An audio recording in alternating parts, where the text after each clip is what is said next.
ဘာသာသူတွေသတိထားမိမလားမသိဘူးเนาะကျွန်တော်တို့ဒီအမေတော်မိတ်တော်ပြန်တဲ့ပွဲကဒီ January လ25ခရစ်တော်မွေးဖွားတဲ့နေ့က December 25เนาะဆိုတော့ဒီ6လပေါ့ဆို6လဆိုရင်ဒါမိမေတော်ခရစ်တော်သခင်ကိုလွယ်တဲ့ဝန်ထမ်းမှလွယ်တဲ့လမွေးဖွားတဲ့အချိန်နဲ့မိကက်သလစ်သာသနာတော်အဲ့လိုအချိန်ကိုတိတိကျကျပေါ့နော်အတိတ်ပဲရှိစွာသတ်မှတ်ထားတယ်ဆိုတာကျွန်တော်တို့သတိထားမိမှာပေါ့နော်ဆိုတော့မွေးဖွားခြင်းလူတစ်ယောက်ဖြစ်လာတယ်ဆိုတာခရိယန်သာသနာမှာခရိယန်ဘာသာမှာပေါ့နော်ကျွန်တော်တို့ဒီဘုရားရဲ့စီမံမှုဆိုတာရှိတယ်ဆိုတာကျမ်းစာမှာကျွန်တော်ဖတ်လိုက်ရင်သိတာခရစ်တော်သခင်ရဲ့မွေးဖွားခြင်းဘုရားရဲ့သားတော်ပေါ့နော်မွေးဖွားဖို့အတွက်ဘုရားသခင်က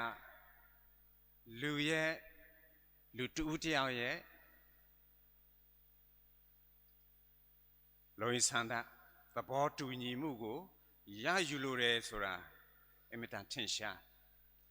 ကျွန်တော်တို့ခရိယန်ထေမြခြင်းမှာဆိုရင်လက်ထခြင်းအထမြောက်ဖို့ validity လွတ်လပ်သောစိတ်ရှိရ freedom from fear and force ဆိုတာအတင်းအကျပ်6ပြီးနော်အဲ့ဒါမရှိရလွတ်လပ်ရှိရဒီလွတ်လပ်ခြင်းရှိမှပဲအမျိုးသားအမျိုးသမီးတွေပြောတဲ့စကားကနေထင်မြခြင်းကအတည်ပြုတဲ့အထမြောက်ဆိုတာရှိဆိုတော့ဘုရားသခင်ကသူတီထောင်ထားတဲ့ဥပဒေပေါ့နော်လက်ထခြင်းထင်မြခြင်းနဲ့ဆိုင်ရာအိမ်တော်ပြုခြင်းနဲ့ဆိုင်ရာဥပဒေကိုဘုရားသခင်ကိုယ်တိုင်တိကျကျလိုက်တယ်ဆိုတာအင်မတန်ထင်ရှားတယ်အင်မတန်အံ့ဩစရာလူတစ်ယောက်ရဲ့သဘောတူညီချက်အမေတော်ပြန်တယ်ကျွန်တော်အားလုံးသတိထားမိပါနော်သိမှာပါဂေဘရယ်ဂျာမင်ဂေဘရယ်မေးတယ်မလားမိမယ်နော်သားတော်ဖျားအဲ့ဒါကိုဆောင်မယ်နော်မိမယ်တော့လည်းပြန်မေးပါတယ်ပြောချင်တာသူရဲ့သဘောတူညီချက်ကိုလိုချင်ဘုရားရှင်မိတ်တော်တဲ့အတိုင်းဖြစ်ပါစေအဲ့ဒီဖြစ်ပါစေ fiat လက်တင်လို့အဲ့ဒါနဲ့ဘုရားသခင်အကြံစီရာဒီမှာအထမြောက်သွားမိမယ်တော်ရဲ့အရေးကြီးတဲ့ဂန္ဓ Theotokos နော်ဒါ Greek လို့မိမယ်တော် Mother of God ဆိုတော့ဖြစ်လာဒီဟာမင်းကြီးလီယိုဟိုတလောပဲ3ရက်လောက်ရှိပြီပေါ့နော်ဒီတူရကီနိုင်ငံမှာပါပြီးအဲဒီအကြောင်းလေးပြောတယ်နော်ကျွန်တော်တို့အခုမစ္စတရားမှာရွတ်ဆိုတဲ့ Credo in Unum Deum ယုံကြည်ခြင်းဝန်ခံခြင်းသူရဲ့နှစ်ပေါင်း1900ကြောင့်ကျွန်တော်တို့ဆိုတဲ့မြစ်တာတွေက mass ဆိုတဲ့အင်တာမသမိုင်းနဲ့လာတာဖြစ်ခရစ်တော်နဲ့ခမဲတော်ဖျားတလုံးတွားတဲ့ဖြစ်တယ် inconsubstantialem patri ဆိုတာ inconstant the same constant နော် substance with the father ဆိုတာအဲ့ဒီမှာတစ်ချက်လေးတွေ့ရအဲ့ဒါကိုအတူတူကပြန်ရွတ်ဆိုတဲ့ဆိုတော့ခရစ်တော်ရဲ့လူဖြစ်ယူခြင်းဟာကျွန်တော်တို့မိမေတော်ရဲ့အရေးပါမှုဆိုတာဆိုတော့ဘုရားသခင်ကဆောင်ရွက်ထားတဲ့ဥပဒေဆိုတာအရေးကြီးတယ်လေဆိုတော့ဥပဒေသူကိုယ်တိုင်လိုက်တယ်နောက်လူရဲ့ကျွန်တော်တို့နှိမ့်ချတဲ့လူဖြစ်ကိုမြင့်တင်ပေးတယ်ဆိုတာမိမေတော်မှာကျွန်တော်တွေ့ရဆိုတော့ဒီကနေ့ကျမ်းစာကိုကျွန်တော်ပြန်ကြည့်မယ်ဆိုရင်ခရစ်တော်သခင်သာရေးနာရေးအကုန်ရောက်တယ်လူဖျားရောလူကောင်းအကုန်သူရောက်ဒီကနေ့ထူးဆန်းတာလူတရားတတ်မှုကျွန်တော်တို့ဒီစစ်တမ်းမှာဆိုပဲအဆင့်တော့မပြောတတ်ဘူးအင်တာကောင်းတဲ့လူကြီးနှိတ်ချတယ်အလိုက်သိတယ်ယဉ်ကျေးတယ်သူသိတဲ့ခရစ်တော်အကြောင်းသူကတစုံတစားတော့သိမှာပေါ့ဒီပုဂ္ဂိုလ်သိမြင့်မြတ်သူကဂျူးလူမျိုးမဟုတ်တော့ဂျူးလူမျိုးကအခြား ဂျူးမဟုတ်တဲ့အိမ်ကိုသွားလို့ရှိရင်ညစ်ပြီးသွားမလဲသူတို့ရဲ့ထုံးစံ tradition အဲ့လိုဖြစ်ဆိုသူယူသေးတယ်အဲ့ငါလာပြီးကုသပေးမယ်သူတောင်းပန်ပါတယ်နော်ဒီရှင်ဖျားဒီပြီးတော့ရဲ့တပည့်ကလေဖြတ်နေတယ်ပါညာဒါသူတောင်းဆိုတပည့်ကိုယ့်ရဲ့အောက်လက်အောက်သားအတွက်စဉ်းစားပေးတဲ့လူကြီးနော်လူတရားတမှုမှမဟုတ်ဘာသာရေးမှလားအိမ်တောင်ရေးမှလားပညာရေးမှလားအများကောင်းစားဖို့အတွက်စဉ်းစားခြင်းဟာဒီမှာအရေးကြီးအမိမဲတော့လူ humanity နော်လူထုတရားလုံးလူသားတရားလုံးကောင်းစားဖို့အတွက်ဘုရားရှင်တရားဓမ္မနော်မိတ်တော်တိုင်ဖြစ်ပါစေကြောင့်တာဝန်ဆိုတာဒီမှာသူတာဝန်ယူလိုက်တာနဲ့ဒီလူတရားတမှုလဲတာဝန်ယူလိုက်တာနဲ့သူ့အတွက်လဲအင်တာမှာကောင်းတဲ့တုတ်ပြန်မှုကိုခရစ်တော်စီနဲ့ရခရစ်တော်ဘာပြောလဲကျွန်တော်သိရမလားခရစ်တော်ကြားရင်အံ့ဩ၍ဆိုစကားတော့ပါဤမြလောက်ကြီးမားသောယုံကြည်ခြင်းကိုဣသရေလမျိုးတွေငါမတွေ့ဘူးခရစ်တော်သခင်လူတရားကိုအကောင်းပြောရဆိုရင်အဲ့ဒါသိချတယ် authentic မားတာထောက်ပြရဲဆိုဒီလိုမားတယ်ဥပမာကျွန်တော်ဒီဇာခေဥစ်အရာပူတော်အပေါ်မှာတယ်မလားသိပ္ပံမှာတက်ပြီးသူခင်ခရစ်တော်ရှာတွေ့တော့ငါနဲ့အိမ်လာမယ်ပျော်မှပျော်ဆိုတော့သူပျော်လို့ဖျားလာတာပျော်လို့တခါတည်း confession နော်တခါတည်းသူထုတ်ဖော်တယ်ပြီးတော့လိန်လို့ရှိရင်လေးစားပြန်ပေးတယ်ဆင်းရဲသားလည်းပေးတယ်တဝက်နော်အာဗြဟံရဲ့သားဒီနေ့မင်္ဂလာသိမ့်ပုံအိမ်ပေါ်မှာကြားဟောပါတယ်မန်ကန်ပြောရဖို့ဖျားသိနောက်တစ်ခုယေရုရှလင်ဖျားเจ้าကြီးမှာလူလာထဲတဲ့ပုဂ္ဂိုလ်အများကြီးပဲခရစ်တော်တွေ့တယ်ခရစ်တော်မှာ observe လုပ်တယ်နောက်ဆုံးသိတဲ့တည်းမုတ်ဆုံးမနှစ်ပရားပဲထဲတယ်ကြည်စံဟိုမှာဒီမျိုးသမီးအများဆုံးထဲတယ်ဆိုစေတနာပါတဲ့ပုဂ္ဂိုလ်ဟူသည်မြစင်တမှန်ကန်မှုဖြောင့်မတ်မှုအဲ့ဒါကိုဖျားကြိုက်တယ်ဆိုတာနှိမ့်သက်တယ်ဆိုတာကျွန်တော်တို့အမြဲတမ်းထင်ရှားတဲ့အချက်တွေဖြစ်ပါဒါကြောင့်ဘာသာရေးဆိုတာခရိယာမှာဆိုတာမေတ္တာတရားဆိုတော့ဟုတ်ပါတယ်ဒါပေမဲ့ sincerity honesty ဖြောင့်မတ်မှုမှန်ကန်မှုသိအရေးကြီးတဲ့အချက် characteristic ဖြစ်တယ်ဆိုတာသတိရကြစို့ဘုရားသခင်ကကျွန်တော်စိတ်ထားသိဒီစိတ်ထားနဲ့ကျွန်တော်တို့အသက်ရှင်မှုအမိမယ်တော့သုံးသင်ပေးတယ်နော်တရားလူကြီးဖြစ်တဲ့ပုဂ္ဂိုလ်အုတ်ထိန်သူပန်းဖြစ်တဲ့နိုင်ငံတော်အဆင့်ပေါ့သာသနာအဆင့်သူရဲ့ဌာနအလိုက်ဂန္ဓအလိုက်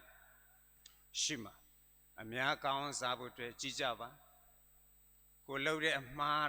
တယ်ဆိုရင်ဝန်ခံဖို့ရည်ရှိတယ်ဒီလူကြတမှုကသူသိတယ်ကိုရရှင်တယ်လို့ဖျားကိုရရှက်အမိတ်ပေးရတယ်ဗာလေတပိတော့စစ်သားဆိုသိတဲ့အတိုင်းဘိုလ်ကြီးဘိုလ်ချုပ်တွေဆိုအမိတ်ပေးမလေသွားလားဆိုတစ်ချက်လွတ်ဆိုသူပညာဘယ်လောက်ရှိလဲသူအဲ့ဒီအထာမျိုးနဲ့ပြောတော့ဟုတ်လားခုခိတ်စကားချက်ချင်းခရစ်တော်သဘောပေါက်ဒီချင်းပြောက်သွားတယ်လေဆိုခရစ်တော်ကသူလူမျိုးမဟုတ်တဲ့ပုဂ္ဂိုလ်သူချင်းမွန်းတယ်ဆိုတာယုံကြည်ခြင်းဘယ်လောက်ရှိလဲဆိုတာအဲ့ဒါသူအံ့ဩတယ်ဆိုတာကျွန်တော်တို့ကက်သလစ်ဖြစ်တယ်ခရစ်ယာန်ဖြစ်တယ်အခြားဘာသာလောက်မှယုံကြည်ခြင်းဒီခံခြင်းတရားဆောက်သိခြင်းရှိသလားဆိုတာကိုယ့်အကူမေးဖို့အချိန်တန်ပြီခုချိန်အားပါလေ Adventus coming ခရစ်တော်ကြွလာခြင်းအချိန်ဖြစ်ပြင်ဆင်ရမှာ၄ပတ်ပေးထားဆိုတော့ခရစ်စမတ်ကိုထိုင်ပြီးရည်တွက်နေတဲ့ final countdown မဟုတ်ခရစ်စမတ်ရောက်ဖို့၄ပတ်လို့ပါလို့အဲ့လိုဟိုလော်ကီနော်ပုံစံနဲ့တွေးပြီးဟိုပြင်ဆင်ဟိုပျော်ပွဲရွှင်ပွဲသက်ပဲမဖြစ်စေဖို့တတိထားပါပါဝင်ခြင်းမှာဖြစ်နေပါတယ်အမဆွေဒီဖိလစ်ပိုင်တို့ဆိုဘာသာနိုင်ငံတွေဖြစ်ပါတယ်ဘာသာနိုင်ငံစက်တင်ဘာကတည်းကသူခရစ်စမတ်စပြီအခုဆိုဒုံဒီဇိုင်းပဲသူနိုင်ငံနဲ့သူပေါ့လေနော်ဘလောက်အနှစ်သာရနဲ့လုပ်တယ်ဆိုတာဒါတယောက် တူးစီပေါ်မူတီတော့နော်ဆိုတော့ Adventist ခရစ်တော်ကြွလာတဲ့ချိန်ကျမ်းစာတွေတွေ့ရလိမ့်မယ်ဂျွန်ဘပ်တစ်စတာတို့ဘာလို့လာနိုင်မယ်နော်တကယ်ပုဂ္ဂိုလ်တွေလူတွေရဲ့စိတ်ကိုပြောင်းစေခြင်းကောင်းစေခြင်းပြဿနာဖြစ်တဲ့လူစိတ်ကြောင့်တရားသိတော်လည်းပဲမကျင့်အဲ့ဒါပြဿနာစတာအိမ်မှာရောချောင်းမှာရောနိုင်ငံရေးမှာရောဘာသာရေးမှာအကုန်ကုန်ဒါကြောင့်အတွင်းစိတ်ကိုအောင်နိုင်ဖို့ခရစ်တော်လူဖြစ်ယူပြီးလူနဲ့ဒန်းတူနေတယ်ဘုရားဒန်းတူလည်းဖြစ် light from light true God from true God so ခရစ်တော်ရဲ့နော်ဒီဘ ਹੁ ကြမှု centrality ကသိအရေးကြီးတယ်ခရစ်တော်ယုံကြည်မယ်ဆိုရင်သူတရားကိုလက်ခံကြစို့သူတရားစိတ်ထားဘလောက်မှာယာမကြီးလီယိုဆက်လေးပါမြောက်နော်သူကြားတဲ့စကားကိုနည်းနည်းပါနော်ပြန်ပြောချင်တယ်ဆိုရင်တူရကီဆိုရဲမွတ်စလင်နိုင်ငံဒါမဲ့ဘာသာရေးမှာဆိုရင်အင်မတန်မှခရိယာနဲ့အင်မတန်မှဆက်နွယ်နေပြီးသမိုင်းလိုက်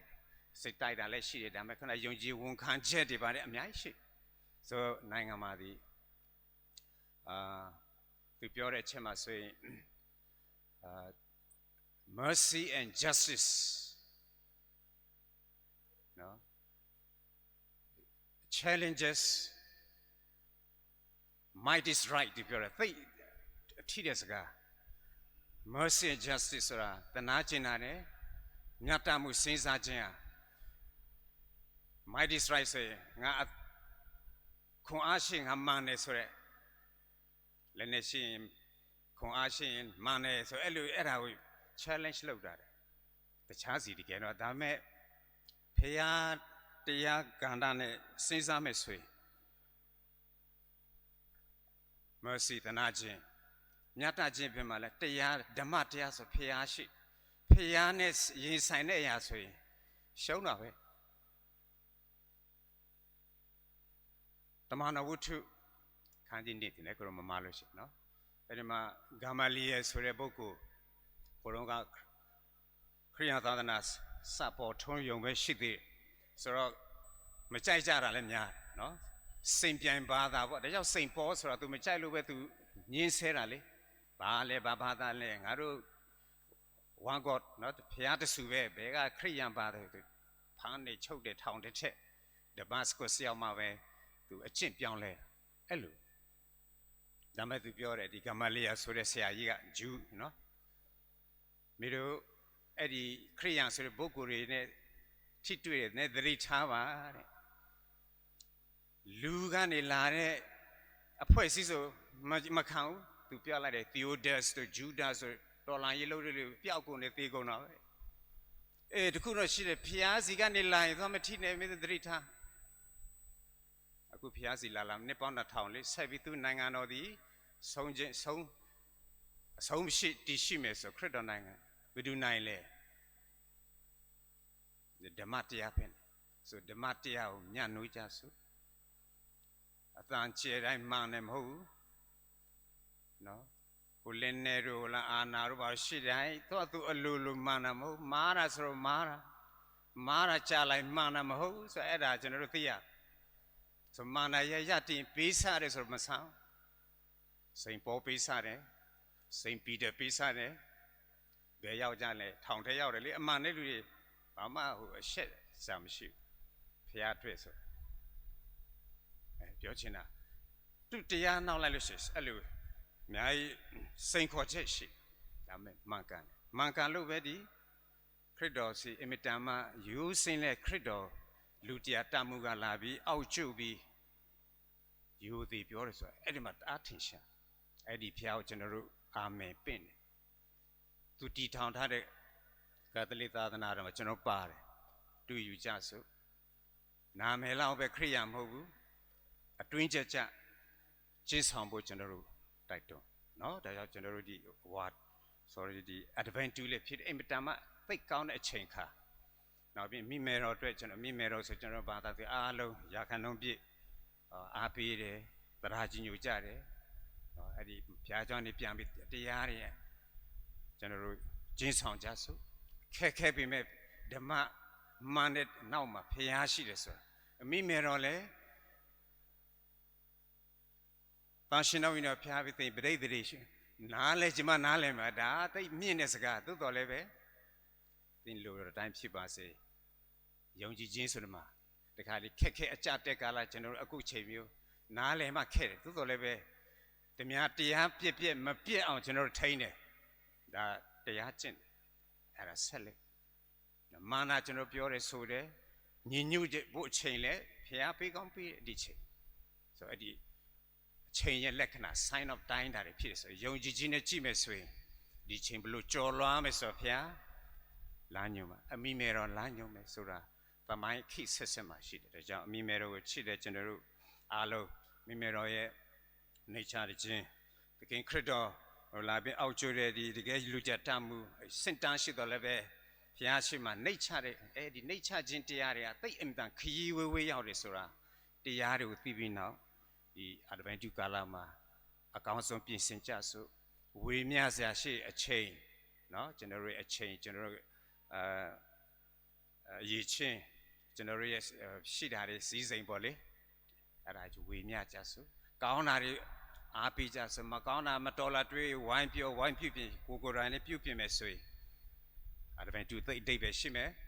မိမေတော်ကျွန်တော်တို့ယူသေးအားကိုးတဲ့အပြုမှုစိတ်နေထားလဲအင်မတန်မှန်ကန်မယ်ဆိုတာဒီတရားတွေကိုယူရင်းနဲ့ကြားတဲ့တယောက်တွေ့လဲမိစ္ဆာတရားတော်မှာဆွတောင်းပြကြပါစို့